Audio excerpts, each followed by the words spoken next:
우리 함께 보실 하나님의 말씀은 신약 성경 에베소서 1장 7절부터 10절까지의 말씀입니다. 우리는 그리스도 안에서 그의 은혜의 풍성함을 따라 그의 피로 말미암아 속량 곧 죄사함을 받았느니라. 이는 그가 모든 지혜와 총명을 우리에게 넘치게 하사 그 뜻의 비밀을 우리에게 알리신 것이요 그의 기뻐하심을 따라 그리스도 안에서 때가 찬 경륜을 위하여 예정하신 것이니 함께 하늘에 있는 것이나 땅에 있는 것이 다 그리스도 안에서 통일되게 하려 하심이라. 아멘. 두 나라 간에 그 전쟁이 일어날 때 어떤 한 나라가 다른 나라를 향해서 전쟁을 일으킬 때는 그 전쟁의 승리의 가능성이 확실하다고 판단되었을 때만 그 일을 시작할 것입니다. 그렇지 않고 질 수도 있거나 혹은 질 가능성이 농후한 상황에서 전쟁을 벌일 나라나 또 그러한 결정을 내리는 통치자는 없을 것이에요. 그래서 그 전에 최대한 정보를 수집하고 치밀한 계획을 수립하고 분석을 해봐서 정말 승산이 있다. 그렇게 했을 때 이 일을 진행하게 될 것입니다. 그런데 이렇게 해서 시작되는 전쟁 속에서도 보게 되면은 잘못된 판단, 말하자면 오판이 작동하는 경우가 비일비재합니다.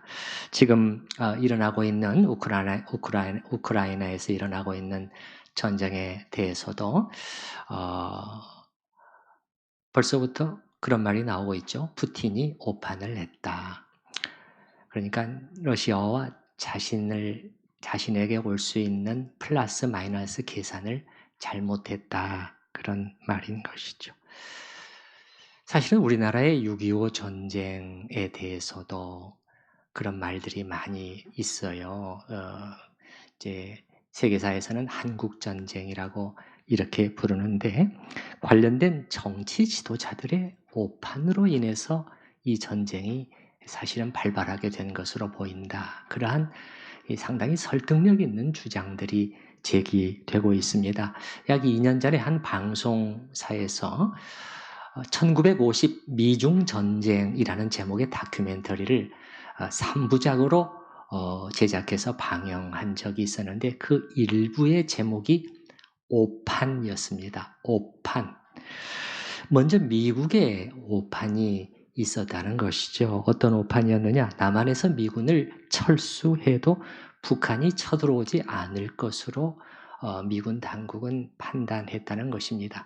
그리고 쳐들어온다고 해도 남한과 북한의 군사력이 어느 정도 균형 상태에 있다고 생각을 했다는 것이에요. 그래서 북한이 외부의 강대한 세력의 도움을 받지 않고 그냥 단독으로 남한과 북한이 이렇게 붙었을 경우에는 상당히 버틸 수 있는 것으로 그렇게 전략적 판단을 내렸고 그렇기 때문에 1949년 6월에 남한에서 미군을 철수하기 시작했고 이듬해인 1950년 1월에는 미국의 대소련 방어선에서 한반도를 제외하는 결정을 내리고 이렇게 또 공포를 하는 일이 있었죠. 이것이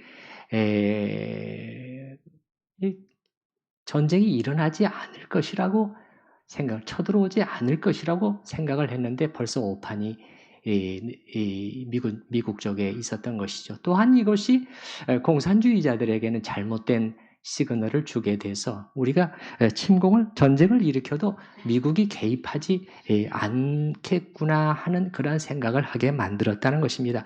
실제 그러한 증거 자료들이 발견된다고 하는데 예를 들어서 6.25가 발발되기 3개월 전에 1950년 3월에 김일성이 모스크바를 방문해서 스탈린에게 만나서 일종의 전쟁 동의 내지는 승인을 받는 자리에서 두 사람이 나눈 대화 속에서도 미국이 개입하지 않을 것으로 이제는 보인다. 속전속결로 끝낼 수 있길 바란다. 라지 이런 대화가 오고 갔고 또 그로부터 2개월 후인 1950년 5월 김일성은 다시 중국의 마오쩌둥을 찾아가서 만나게 되었는데 마오쩌둥은 미군의 개입을 아주 상당히 염려를 했다고 해요. 그럴 때 김일성이 문제없습니다. 빠른 시일 내에 통일을 할 수가 있고 그렇기 때문에 미국은 개입할 시간을 여유를 갖지 못할 것으로 보입니다. 그렇게 했을 때 마오쩌둥이 했다는 말이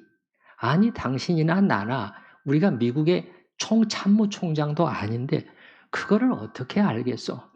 사실은 그 말이 맞는 말이죠. 또 맞는 말이었죠. 예.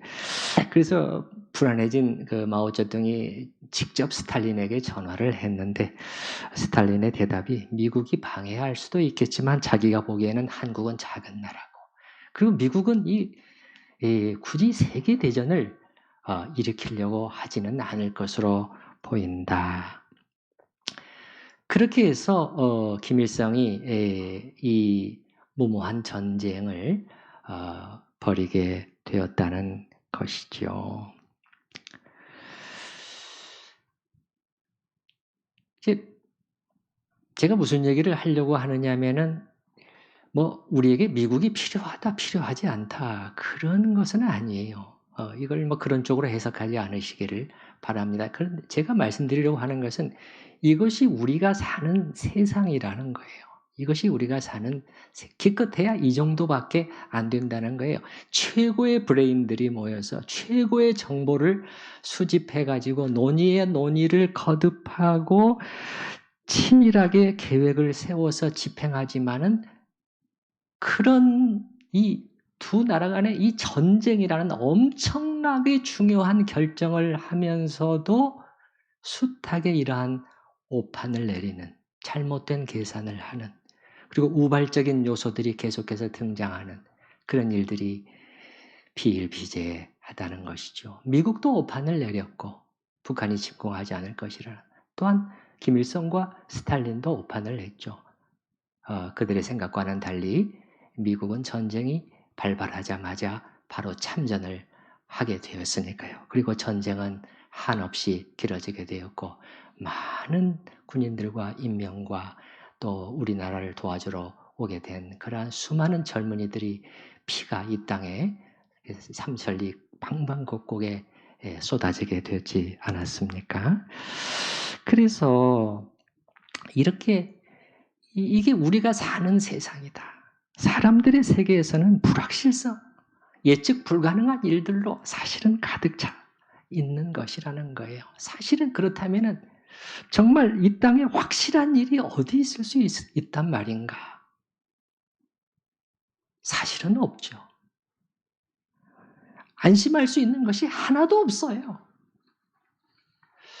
우리가 이렇게 21세기에 와가지고 이렇게 감기와 같은 이 하나의 바이러스에 의해서 이렇게까지 될 줄을 또 누가 알았겠습니까? 예측한 사람은 아무도 없었죠. 지금도 벌써 핵이란 단어가 등장하는데 뭐 핵전쟁이니 뭐 3차 세계대전이니 이런 말이 나오고 있는데 저게 또 그냥 나오는 말이지만 정말 이러다가 또 어떻게 되는 것은 아닌가. 이런 생각이 들 때도 있습니다. 어떤 정신 나간 지도자가 말이죠. 순간적인 판단을 잘못 내리게 되면 야! 눌러! 단추 눌러! 그렇게 되면은 그냥 끝장나는 겁니다. 우리 인류는 너무도 똑똑해서 우리가 사는 세상을 뭐 수십 번 파괴하고도 남을 만한 핵을 충분히 쌓아놨으니까요. 그래서 정말 이렇게 가다가 인류의 이 문명은 그렇게 끝장나는 것인가? 이런 우려심이 들 때도 있습니다. 그런데 다행스럽게도 우리가 하나님의 말씀으로 돌아와 보니까 그게 아니라고 말씀하고 있어요. 인류의 역사는 그렇게 끝나버리는 것이 아니라고 말씀을 하셔요. 마지막 때에 과연 무서운 일들이 있겠지만은 우리 예수님이 말씀하신 것처럼 민족이 민족을 나라가 나라를 대적하여 일어나겠고 처처의 기근과 지진이 있으리니 이 모든 것이 재난의 시작이니라. 이런 일들이 있겠지만 그럼에도 불구하고 그 최종은 파멸로 끝장이 나는 것이 아니라 잠시 후에 보겠지만은 하나님이 계획하신 그대로 정해놓으신 그대로 될 것이라고 하나님의 말씀은 분명하게 우리에게 가르쳐주고 있어요. 왜냐하면 하나님께서 그렇게 정해놓으셨기 때문이라는 거예요. 예정하신 것이니. 여러분 9절 끝에 보면은 이 단어가 나오죠. 9절 맨 끝에 보면은 때가 찬 경륜을 위하여 예정하신 것이니. 이걸 하나님께서 정해놓으셨다는 것인데 여기에 예정은요. 지난번에 말씀드린 그 예정과는 다른 단어입니다. 같은 말로 번역이 되어 있는데 5절에 그 기쁘신 뜻대로 우리를 예정하사 했을 때는 각 개인의 이 구원을 하나님께서 우리의 구원, 예수 믿고 구원 얻는 영생을 하나님께서 미리 정하셨다 하는 그 예정이지만은 여기 9절의 맨 뒤에 있는 예정이라는 것은 각 개인의 구원을 말하는 것이 아니라 역사 속에 앞으로 일어날 일에 대해서 하나님이 미리 정하셨다. 지금 그 말을 사도가 하고 있는 것입니다. 하나님은 어떤 분이시냐? 이렇게 끝을 정하시는 분이시다. 끝을 정하시고 우연적이고 우발적인 요소들로 가득한 인간 세상 속에서도 역사가 이 미리 정하신 끝을 향해 나아가도록 하시는 분이시다. 그것을 사도는 우리에게 먼저 얘기를 해주고 있는 것입니다. 이 구절의 맨 마지막 이 한 단어로 예정하신 것이니 그러면 끝나는 것입니다. 여기에 누가 토를 달거나 이것을 바꿀 수 있거나 변개할 수 있는 그 어느 누구도 없어요. 어느 정치 지도자도 불가능한 것이죠. 그렇기 때문에 우리는 무슨 일이 일어나더라도 사실은 놀라거나 두려워하거나 당황할 필요는 없는 것입니다. 인류 역사는 아무리 불확실한 요소들이 많고 그 속에서 숱한 오판들이 앞으로도 생기게 되겠죠. 지금도 일어나고 있지만 앞으로도 생겨나게 될 것이에요. 그리고 어떤 일들이 어떻게 전개될지 사실은 우리는 몰라요. 그러나 그럼에도 불구하고 우리가 아는 사실이 있다는 거예요.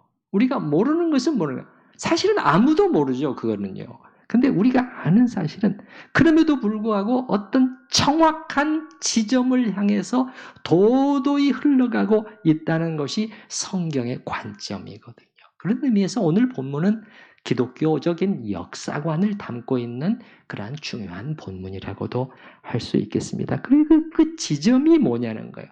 역사가 향해서 나아가는 그 최종의 지점은 뭐냐는 거예요. 조금 전에 우리가 상상해봤던, 상상도 하기 싫었던 그 혼란과 분리와 터짐과 파멸과 끝장인 것이냐. 성경은 그렇게 말씀하고 있지 않더라는 거예요. 그 끝 지점을 반대로 조화와 질서와 회복의 일이라고 말씀하고 있는데 성경은 그것을 통일이라는 단어로 부르고 있습니다. 10절 말씀을 한번 보십시다. 10절. 이것이 기독교적인 역사관 속에서 사도 바울이 성령의 감동으로 그 역사가 향해 가고 있는 그 지점의 모습을 우리에게 묘사해서 보여주고 있는데 하늘에 있는 것이나 땅에 있는 것이 다 그리스도 안에서 통일되게 하려 하십니다. 이거를 하나님께서 예정하셨다. 이거를 하나님께서 정해놓으셨다. 이게 궁극적으로 역사 속에서 일어나고 성취될 마지막 점이라는 거예요. 사실 이 10절 본문이 담고 있는 내용은 너무도 큰 거예요. 엄청난 거대 담론이죠. 설교를 준비하면서 저의 한계를 다시 한번 느끼지 않을 수 없었는데 저의 이 촐하기 짝이 없는 언어로 이 말씀이 담고 있는 장엄하고 풍성한 내용을 도저히 전달하는 것은 참으로 너무도 어렵구나. 시간도 안 되고요. 아마 이 하나만 묘사한다고 할지라도 1시간은 좋게 필요할 것입니다. 오늘은 간단히 핵심 요점만 우리 성도님들과 함께 나눠보도록 하겠습니다. 우리 10절 말씀을 보게 되면은 하늘에 있는 것이나 땅에 있는 것은 모든 산자와 죽은 자들을 말하는 것이고, 하늘에 있는 것은 천사들을 비롯해서 하늘의 모든 영적인 존재들, 보이는 것들과 보이지 않는 모든 것들, 한마디로 예외가 없다는 것입니다. 만물이 전부 여기에 포함된다는 것입니다. 하늘에 있는 것이나 땅에 있는 것이 다 전부 다 그리스도 안에서라는 거예요. 그리스도, 머리 대신 그리스도를 중심으로 통일되는 일이 있다는 거예요. 통일된다. 자, 이게 무슨 뜻이냐? 통일된다는, 좀 쉽게 설명해 보면은 저는 두 단어를 사용해 보겠습니다. 하나는 통합이요, 또 하나는 조화라는 단어로 단어를 가져와 보도록 하겠습니다. 통합이란, 먼저는 분리되어 있고 그냥 부딪히고 대립하고 싸우고 반목하고 불신하고 이 분리된 것들이 이제는 하나로 모아지고 통합되는 그러한 일들이 있다는 것입니다. 그래서 통합되어서 질서 속에서 조화를 이루게 된다. 이게 제가 볼 때는 통일된다는 단어를 간단하게 설명할 수 있는 방법이라고 생각이 됩니다. 조금 전에 말했습니다마는 혼란과 분리와 파멸의 끝장이 아니라 반대로 통합이요, 아름다운 조화요. 조나단 에드워즈 같은 경우에는 사랑의 조화라는 단어를 썼던 것으로 기억이 됩니다. 거기에는 사랑의 조화가 있다. 이 사랑이 없기 때문에 얼마나 힘들고 모두가 다 그것 때문에 비참함과 고통을 겪고 있는 것이 인류 세계 아닙니까? 사랑의 조화가 있게 된다. 기이한 회복이 있게 된다. 아마 그때는 이사야서 11장에 나와 있는 이런 말씀도 응하게 되지 않을까 생각이 됩니다. 그때 이리가 어린 양과 함께 거하며 표범이 어린 염소와 함께 누우며, 하나님께서 예언하신 모든 것들이 응하는 그러한 기이한 회복이 있게 되겠죠. 이렇게 만유가 회복되는 가슴 벅찬 일이 있게 되는데, 이것은 사실은 하나님이 하시는 일이라는 거예요. 인간들에게만 맡겨놓으면은, 세계의 파멸은 거의 보장되어 있다고 생각이 돼요. 그렇지 않습니까? 이 이기적이고, 이 욕심 많고, 이 증오심과 잔인함으로 가득 찬 인간들, 죄로 뭉쳐진 인간들에게만 이 세상을 맡겨놓게 되면은 그 파멸은 거의 보장되어 있는 것 같아요. 그러나 하나님께서는 당신의 그 자비하신 뜻 가운데에서 내버려 두지 아니하시고 그리스도 안에서 이 만물을 다시 통일하시는 그러한 이 일을 성취하는데, 여기에 우리의 희망이 있다는 것입니다. 우리 그리스도인들도 우리의 희망을 여기에 걸어야 되는 거예요. 왜냐? 하나님의 말씀이 그렇게 말하고 있으니까요. 다른 어떤 것들한테, 다른 어떤 것들의 그 가능성과 희망을 자꾸 걸어보려고 하는 그러한 마음을 내려놓는 것이 좋습니다. 얼마 안 가서 또 잘못된 기대였다는 것을 금방 알게 될 테니까요. 이 만물의 통일과 관련해서 한 가지 주의할 점은, 이때는 마귀, 사탄과 그리고 그와 함께 반역한 천사들, 하늘의 천사들, 악의 영들, 그리고 그리스도 밖에 있는 모든 사람들에게는 심판이 있게 됩니다. 요한계시록 20장 15절에 있는 말씀처럼 누구든지 생명책에 기록되지 못한 자는 불못에 던져오더라. 하나님의 말씀은 그 단 한 줄도 땅에 떨어지는 법이 없기 때문에요. 예. 그래서 이런 준엄한 심판과 함께 만물이 통일되는 조화를 회복하는 역사가 이루어지게 되고 그 정확한 지점을 향해서 지금 인류의 역사는 흘러가고 있다는 거예요. 아무리 요동치는, 아무리 방해하는, 아무리 불확실성이 난동을 친다고 해도 그걸 막을 수는 없다는 거예요. 로이드 존스 목사는요, 에베소서의 이 구절을 다소 흥분적으로 설교하면서 말하는 것이요. 궁극적으로 이 모든 것이 이렇게 회복될 것인데 바로 이것이 하나님의 계획이요. 바로 이것이 우리에게 계시된 비밀인데 지금 우리 주위에 무슨 일이 어떻게 일어나든 우리가 두려워할 것이 무엇이란 말인가. 그러면서 그분은 이렇게 외칩니다. 전쟁이여 오라. 전염병이여 오라. 지옥이여 풀려나와라. 아무것도 우리를 그리스도 예수 우리 주 안에 있는 하나님의 사랑에서 끊을 수 없느니라. 바로 이것이 오늘의 우리를 위한 기독교 메시지입니다. 이를 인해 하나님께 감사하면서 그 안에서 즐거워하십시오. 이렇게 권면했는데 이것이 지금부터 68년 전에 선포된 설교입니다. 68년 전에 전쟁이여 오라. 전염병이여 오라. 마치 오늘의 우리를 향해서 말씀하고 있는 것 같지 않아요?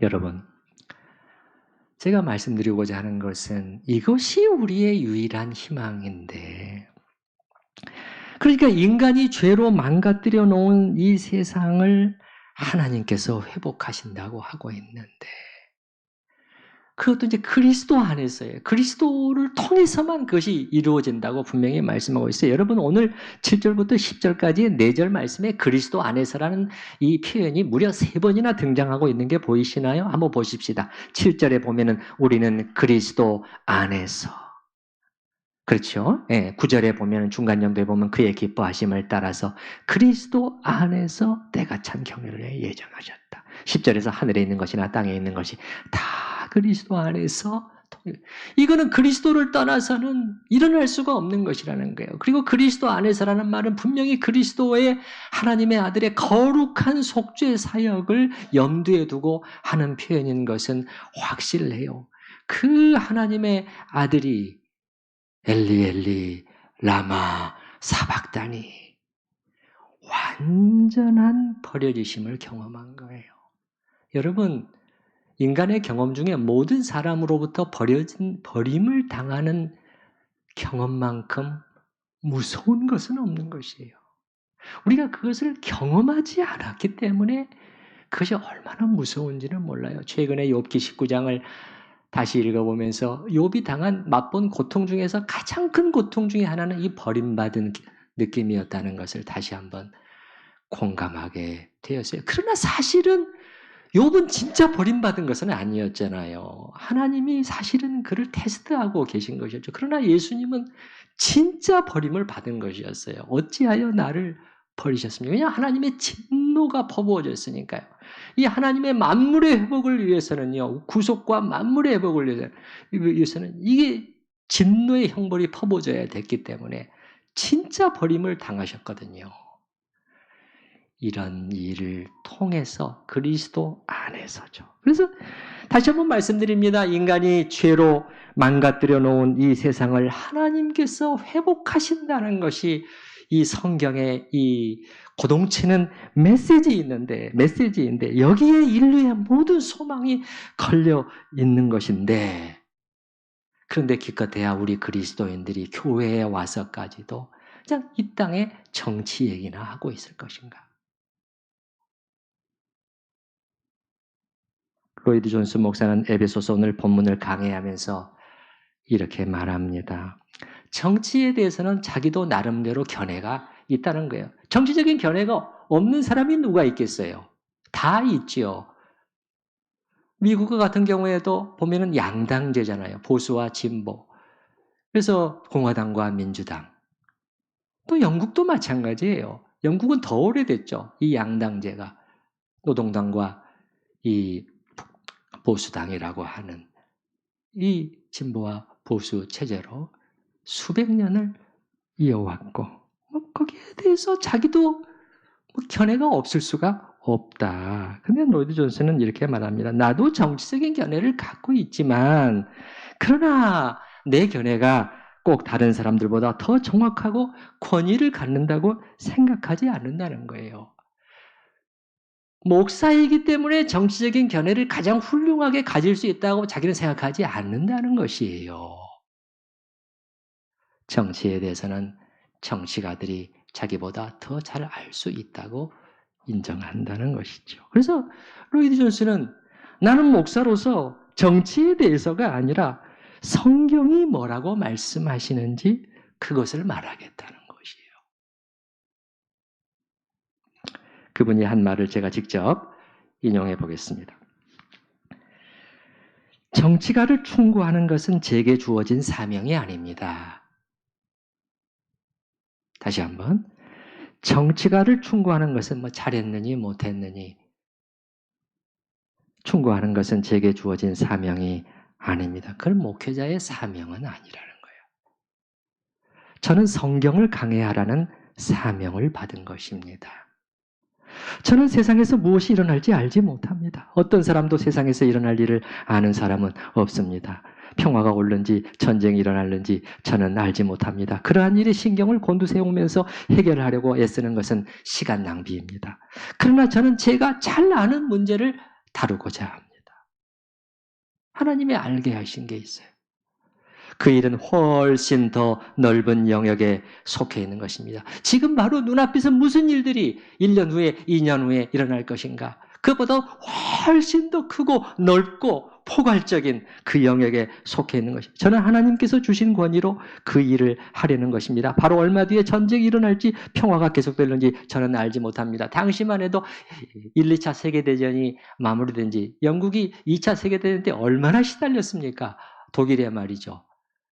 마지막까지 영국이 버텼기 때문에 사실은 2차 대전이 다시 이렇게 바뀌는, 전세가 바뀌는 계기가 되지 않았습니까? 그렇기 때문에 이 전쟁과 평화라는 것은 몸으로 겪는 끔찍한 일이었어요. 그래서 바로 얼마 뒤에 전쟁이 일어날지 평화가 계속될는지 저는 알지 못합니다. 그러나 궁극적인 미래에 대하여 저는 확실히 합니다. 궁극적인, 결국 되고야 말 일, 거기에 대해서는 저는 확실히 알고 있다는 거예요. 사도가 오늘 에베소서 본문에서 말해주고 있는 그것을 지금 말하고 있는 거예요. 바로 이 점이야말로 그리스도인과 비그리스도인 사이를 분명하게 차이나게 하는 것이요, 서로를 나누는 요점들 중 하나입니다. 그리스도인은 궁극적인 것과 하나님의 계획에 관심이 있습니다. 여러분의 관심은 어디에 있나요? 여러분의 마음은 어디에 있나요? 여러분의 눈은 어디에 가 있나요? 우리는 이런 하나님의 사람의 조언에 귀를 기울일 필요가 있다고 저는 생각을 해요.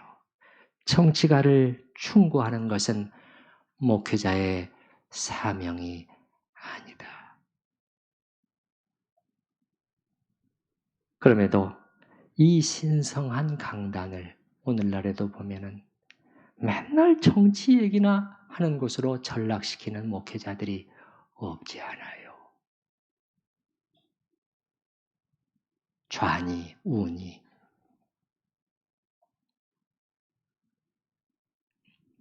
이 신성한 강단을 정치 얘기나 하는 곳으로 전락시킨 그런 목회자들은 나중에 하나님 앞에서 져야 할 책임이 결코 적지 않을 것입니다.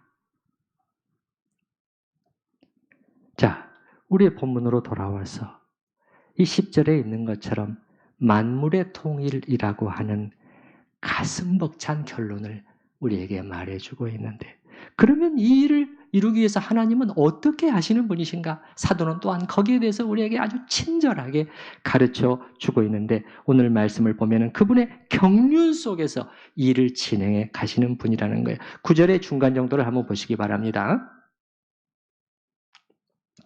9절, 그리스도 안에서 때가 찬 경륜을 위하여 예정하신 것이니. 참 이 표현들이 쉽지가 않죠. 예, 오늘 본문에 나온 표현들이 쉽지 않습니다. 그러나 우리가 하나님의 말씀이니까 조금만 집중해서 들어주시기 바랍니다. 자, 경륜이라는 단어가 나오는. 자, 따라서 해보십시다. 경륜. 이 단어는 헬라어로 오이코노미아라고 하는 단어인데 쉽게 설명해서 두 가지 의미로 해석될 수 있는 단어예요. 하나는 계획이요, 또 하나는 직분인데 여기서는 계획이라는 뜻으로 사용된 것은 확실합니다. 그러니까 경륜이라는 건 뭐냐? 조금 더 구체적으로 정의를 해보면은 어떤 일을 조직적으로 잘 계획하고 그 계획에 따라서 하나하나 진행해 가는 것을 경륜이라고 부르거든요. 그러니까 우리 하나님은 그냥 충동적으로 무계획적으로 일하시는 분이 아니라는 거예요. 모든 것을 자기의 뜻대로 하실 수 있는 분이시지만 하나님은 그렇다고 해서 그렇게 그냥 되는 대로 일해 나가시는 분은 결코 아니라는 거예요. 경륜 속에서, 계획 속에서 일해 나가시는 분이라는 것이고, 이 경륜 속에서 중요한 것은 때예요. 때. 하나님은 이 모든 것을 당신의 때에 맞춰 진행해 나가시는 분이십니다. 여기 다시 한번 보시기 바랍니다. 9절에 그리스도 안에서 중간 정도에 때가 찬 경륜 이렇게 말하고 있지 않습니까? 이 경륜 안에서 중요한 것은 때라는 거예요.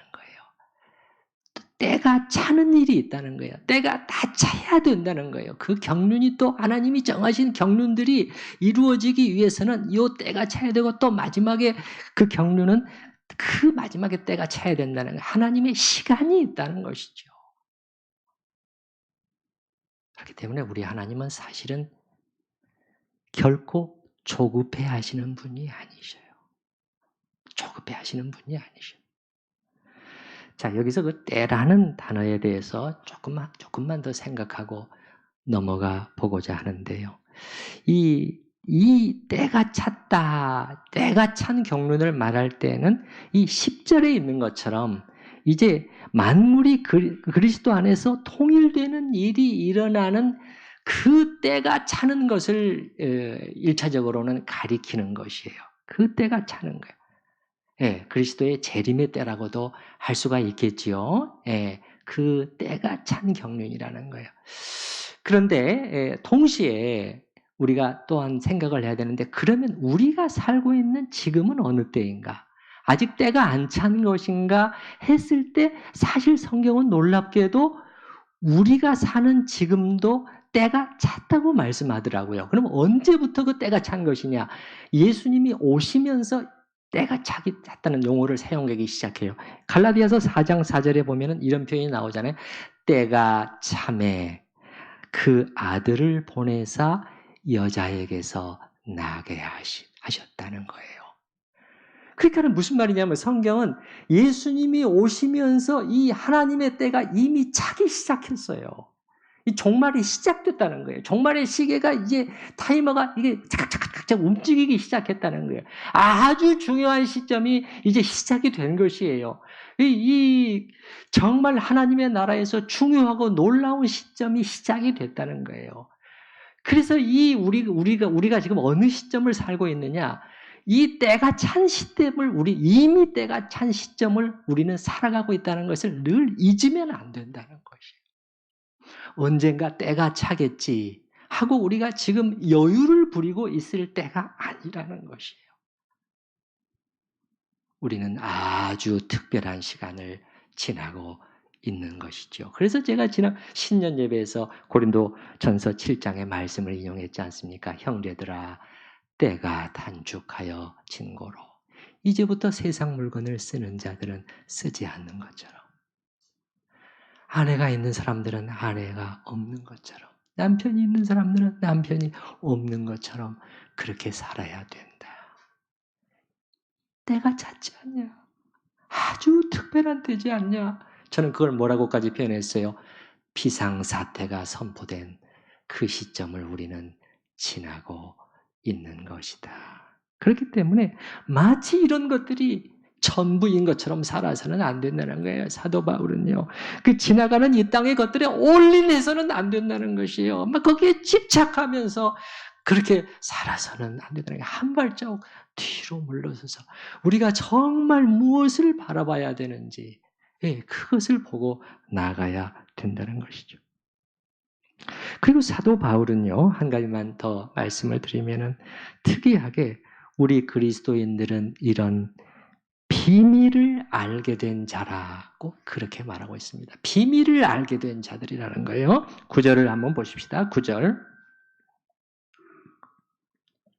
그 뜻의 비밀을 우리에게 알리신 것이요.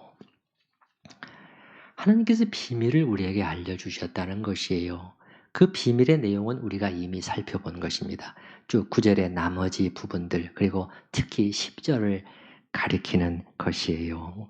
이것이 하나님의 그 경륜 속에서 하나님께서 역사 속에서 성취해내고야 마실 그러한 그것이라는 것이에요.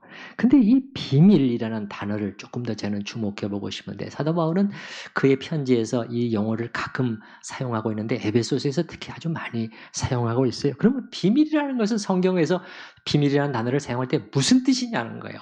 이걸 좀 여러분이 잘 좀 아셨으면 좋겠어요. 이 비밀이라는 것은 뭐냐면은 인간 자신의 힘으로는 도저히 알 수 없는 것이에요. 그러면 오직 하나님께서 우리에게 계시해 보여주셔야 알 수 있는 어떤 것이에요. 그 전까지는 완전히 감춰져 있는 거예요. 근데 하나님께서 계시해 보여주셨을 때 비로소 알 수 있는 것을 성경은 뭐라고 부른다? 뭐라고 부른다? 비밀이라고 부른다는 것이에요. 다시 한번 우리 인간의 힘으로는 지성과 모든 것을 동원해도 죽었다 깨나도 알 수 없는 것이에요.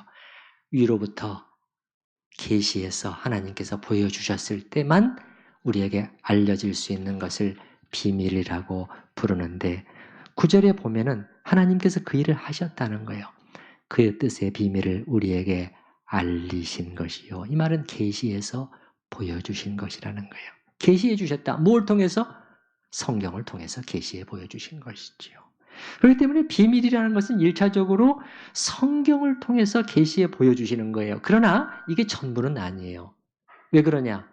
성경을 사람들이 다 읽고 본다고 해서 다 알 수 있는 것은 아니거든요. 다 알 수 있는. 뭐만 보면 알 수 있죠? 예수님 오셨을 때 그 이스라엘 종교 지도자들, 바리새인들, 그 율법사들 성경을 늘 봤잖아요. 근데 늘 못 보고 있었잖아요. 예수님께서 너희가 보기는 보아도 알지 못할 것이요 깨닫지 못할 것. 그럼 뭐가 필요한 거예요? 하나님께서 이 보여주신 계시를 우리가 알 수 있으려면 우리에게 지혜와 총명이 주어져야 되는 거예요. 이거를 보아서 알 수 있는 지혜와 총명이 주어져야 되는 거예요. 다른 말로 하면 성령을 통해서 우리 마음 눈을 밝혀주셔야 우리는 이 계시를 정확히 보아 비밀을 알 수 있는 것이에요. 그게 바로 8절이 하고 있는 말씀이에요. 8절 말씀을 보십시다. 이는 그가 모든 지혜와 총명을 우리에게 넘치게 하셔서 그 뜻의 비밀을 우리에게 알려주신 것이다. 자, 짧게만 말씀드리는데 지혜와 총명이라는 단어를 에 대해서는 두 가지 크게 해석이 대립이 됩니다. 하나는 이것이 우리 인간들, 우리에게 주신 지혜와 총명을 가리키는 것이다. 그게 아니고 하나님의 지혜와 총명을 말씀하는 것이다. 하나님께서 지혜와 총명 가운데서 이렇게 하셨다는 것을 말하는 것이다. 헬라어 표현만으로는 선명히 구별되지 않기 때문에 어려움이 있어요. 그러나 보다 많은 학자들은 우리에게 주신 인간의 지혜와 총명을 가리킨다고 해석하고 저도 그 해석에 동의를 합니다. 또 우리말 성경도 그렇게 번역을 해놨어요. 그 이유에 대해서는 설명을 생략하도록 하겠습니다. 그래서 다시 한번 보십시다. 8절에 하나님께서는 모든 지혜와 총명을 이 성령 안에서 우리에게 부어주셨다는 거예요. 이게 우리한테 일어난 일이에요. 그래서 9절에 있는 것처럼 그분의 뜻의 비밀을 알 수 있도록 해주셨다는 거예요. 여기 있는 표현들을 조금만 자세히만 봐도 이 하나님께서 우리에게 정말 아낌없이 주시는 하나님이심을 여러분 느낄 수 있지 않습니까? 여러분 표현들을 한번 보시기 바랍니다. 8절에 그가 모든 지혜와 총명을 우리에게 주시되 어떻게 주셨다? 넘치게 하셨다고 그랬잖아요. 우리가 무엇이기에 넘치게 지혜와 총명을 주시고 또 9절에도 보면은 그 뜻의 비밀을 우리에게 알리신 것이요 그의 기뻐하심을 따라 순서로 이렇게 되어 있는데 기뻐하심을 따라가 앞쪽으로 와야 됩니다. 그러니까 무슨 뜻이냐면 그분의 기뻐하심을 따라 그 뜻의 비밀을 또한 우리에게 알려주셨다. 하나님께서는 그 뜻의 비밀을 우리에게 알려주시기를 기뻐하셨다는 거예요. 기뻐하셨다는 거예요. 저는 이런 표현들 속에서도 참 찬양받으실 하나님이라는 그러한 생각이 듭니다. 정말 우리가 무엇이간데 하나님께서 이렇게까지 우리에게 계속해서 깨닫게 하시고 지혜를 주시고 비밀을 보이시고 그렇게 하시는가. 정말 이유가 있겠지요. 이유가 있을 거예요. 자, 이유를 설명해 나가기 위해서 바울이 특별히 여기서 이 비밀이라는 단어를 사용하고 있는 것과 관련이 된다고 보는데 여러분 인간 사이에서도요. 이 비밀이라는 단어를 사용할 때는 이거 정말 비밀인데 말이야. 이렇게 말할 때는 그냥 알아도 별 볼 일 없는 그런 것을 비밀이라고 하지 않아요. 막 겨우 그거였어 이게 이런 걸 말이 안 되는 거죠. 뭔가 중요하고 신기하고 알면 놀랍고 그런 것을 비밀이라고 인간 세상 속에서도 하잖아요. 바울이 이 용어를 썼을 때 그 뜻의 비밀을 우리에게 알려주셨다 했을 때는 들여다보아서 그 의미를 알면 알수록 점점 더 우리에게 놀라움을 가져다주는 어떤 것이라는 것이에요. 우리가 이렇게 하지 않기 때문에 그 비밀의 맛을 못 보고 있는 것이거든요. 그래서 이건 정말 우리가 관심을 가지고 늘 바라보고 붙들고 집중해서 상고할 만한 어떤 놀라운 그 영어로 말하면 something이라는 거예요. something이라는 것이에요. 존 스토트 박사는 이 구절을 설명하면서 이렇게 말을 합니다. 바울은 참으로 얼마나 멀리 얼마나 크게 바라보고 있는가를 보자는 것이에요. 지금 그 자신은 로마의 감옥 속에 있어요. 예, 지하 감옥은 아니고요. 일종의 가택연금 상태지만은 그러나 여전히 사슬에 묶여 있고 한 명의 로마 군인이 감시 속에 있는 것이에요. 이렇게 좁은 공간 속에 모든 것이 제한을 받고 있었지만은 사도는 어떻게 보이는? 자기 뒤로는 어디까지 보고 있다는 거예요? 멀리 창세 전까지를 보고 있다는 거예요. 창세 전의 영혼까지를 보고 있다는 거예요. 그걸 받지 않습니까? 4절이었죠. 곧 창세 전에 그리스도 안에서 우리를 택하사. 그래서 뒤로는 창세 전의 영혼까지를 보면서 그리고 쫙 또 앞으로 나가서 앞으로는 어디의 미래까지 보고 있는 거예요? 만물이 통일되는 그 마지막 때까지를 바라보면서 거기에 집중하면서 그것을 묵상하면서 그 비밀을 들여다보면서 하나님을 향한 찬미로 그 가슴이 벅차오르고 있지 않느냐는 것이에요. 거기에 비하면 존 스토트는 우리의 시각은 얼마나 좁아 있는 눈앞에 있는 것만 보고 있다는 거예요. 기껏해야 눈앞에 있는 것만 보고 있다는 거예요. 하나님께서 이 비밀을 우리에게 펼쳐주셨는데 기껏해야 눈앞에 편협한 시각으로 이것만 보고 있으니 이것이 어찌 우리의 삶을 이렇게 비약할 수 있는 뛰어오를 수 있게 못 만든다는 것이에요. 만들 수 없다는 거예요. 제가 한번 스토트 박사의 글을 읽어드리고 마치려고 합니다. 비록 손목에는 쇠사슬이 묶여있고 몸은 감금되어 있었어도 그의 마음과 정신은 영원에 살고 있었다. 그는 창세 전을 뒤돌아보고 때가 찬 때를 내다보았으며 그 두 영혼에 비추어 지금 우리가 가진 것과 지금 되어야 하는 것을 꼭 붙잡는다. 그에 비하면 우리의 통찰력은 얼마나 편협한가? 우리의 마음은 얼마나 작은가? 우리의 시야는 얼마나 협소한가? 우리는 쉽고도 자연스럽게 사소하고 개인적인 일들에 빠져버린다. 저도 마찬가지인 것 같아요. 저도 마찬가지인 것 같아요. 그저 무슨 일 하나 터지면은 그게 함몰돼가지고 상당한 기간 동안 그냥 거기서 헤매요. 네. 이렇게 되면은 문제가 있다는 거예요. 우리는 자기 문제 안에 갇히게 되고 만다는 것이에요. 예. 내 자신의 현실 문제, 가족의 문제에 빠져서 거기서 헤어나오지를 못하게 된다는 것이죠. 그렇기 때문에 여러분 오늘 본문 말씀이 우리와 무관한 게 아닌 것이에요. 굉장히 실용적이고 실제적인 말씀을 우리에게 주고 있는 것이에요. 그게 아니라 우리의 시각을 넓히라는 거예요. 이 비밀을 알려주신 것인데 지금 뭘 보고 있느냐라고 사도는 우리에게 말해주고 있는 것이죠. 약간 건너뛰어서 스토트 박사의 말은 이렇게 마무리됩니다. 우리가 사도와 같은 관점을 만약에 갖게 된다면, 그러니까 시간 속에서 영혼을 접해보는 이 예배의 자리도 사실 그거 아닙니까? 땅과 하늘이 만나고 시간과 영원히 접하는 자리예요. 예. 굉장히 중요한 자리인 것이죠. 다시 한번 우리의 시각을 영혼으로 확장시키는 그 놀라운 일이 일어나는 곳이 이 예배의 자리예요. 우리가 사도와 같은 관점을 갖게 된다면 우리 역시 그가 드렸던 찬양을 함께 하게 될 것이다. 그래서 여러분 나오잖아요. 3절이 찬송하리로다. 이게 터져 나왔지 않습니까? 터져 나왔지 않습니까? 우리한테는 안 터져 나오잖아요. 안 터져 나오잖아요.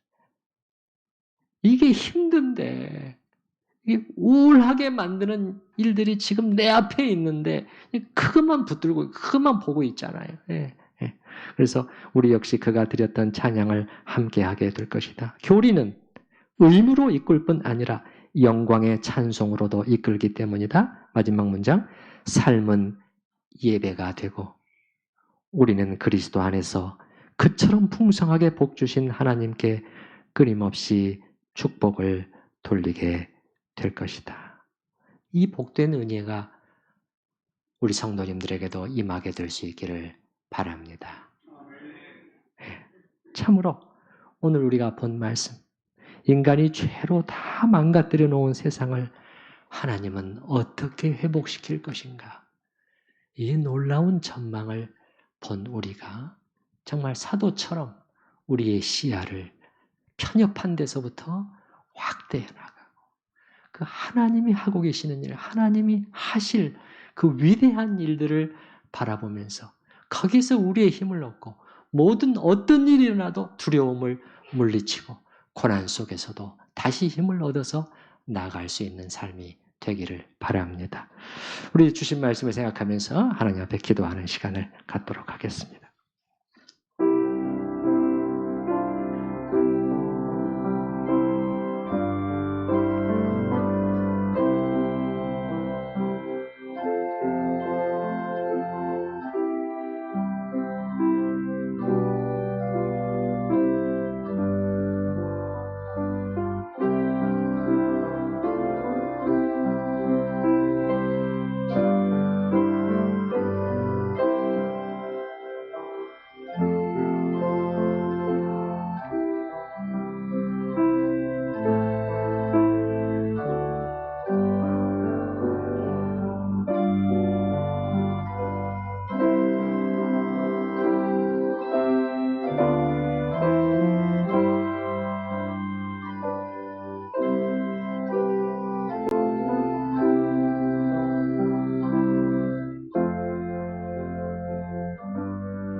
우리가 사는 인간 세계라는 것이, 인간 세상이라는 것이 기껏해야 어느 정도이라는 것을 저희는 다시 한번 생각해 봤습니다.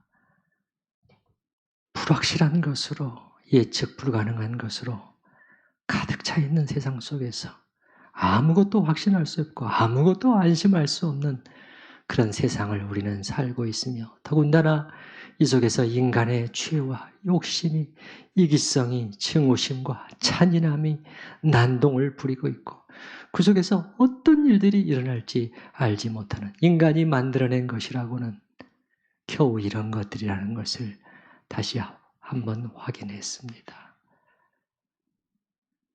여기에는 희망이 없음을, 그러나 말씀을 통해서 하나님의 회복, 그리스도 안에서 만물을 통일하시는 그 영광스러운 회복, 거기에만 인류의 모든 소망이 걸려있다는 것을 다시 한번 확인하고 이를 인하여 감사드리며 주님을 찬양합니다.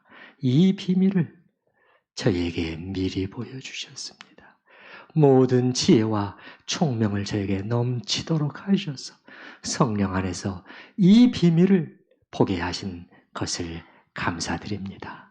이 가운데 우리 자신의 편협한 시각에 그 좁음 속에 갇혀서 그 속에서 몸부림치다가 가는 인생이 되지 않도록 주여 저희를 불쌍히 여겨 주시옵소서. 그 로마의 그 감옥 속에 아무것도 할 수 없는 그 비참하다고밖에 할 수 없는 그 속에서 영원을 보면서 하나님을 찬미하고 그 가슴이 뜨거워졌던 사도 바울을 우리 바울의 그러한 심령을 우리의 심령이 되기를 원합니다. 그 속에서 어떤 일이 우리 주위에 일어나든지 간에 요동하지 아니하고 전염병이 오라 전쟁이 오라 나는 두려워하지 않겠노라. 어떤 고난 속에서도 주님 힘을 내어 앞으로 나아가는 저희 모두가 되게 하여 주시옵소서. 예수님의 이름으로 기도드립니다. 아멘. 찬송가 414장 1, 2, 3절 1절부터 3절까지 함께 찬양하십니다.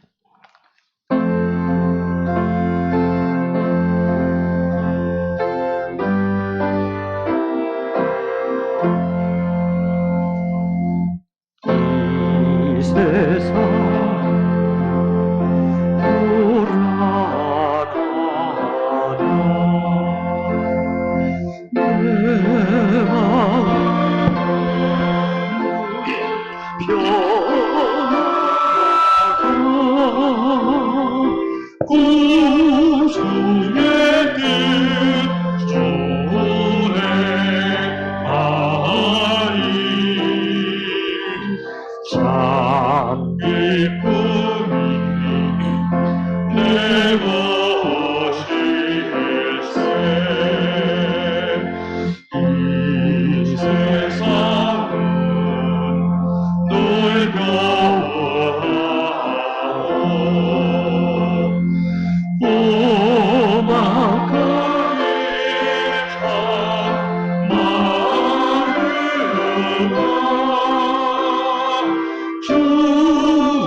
참 기쁨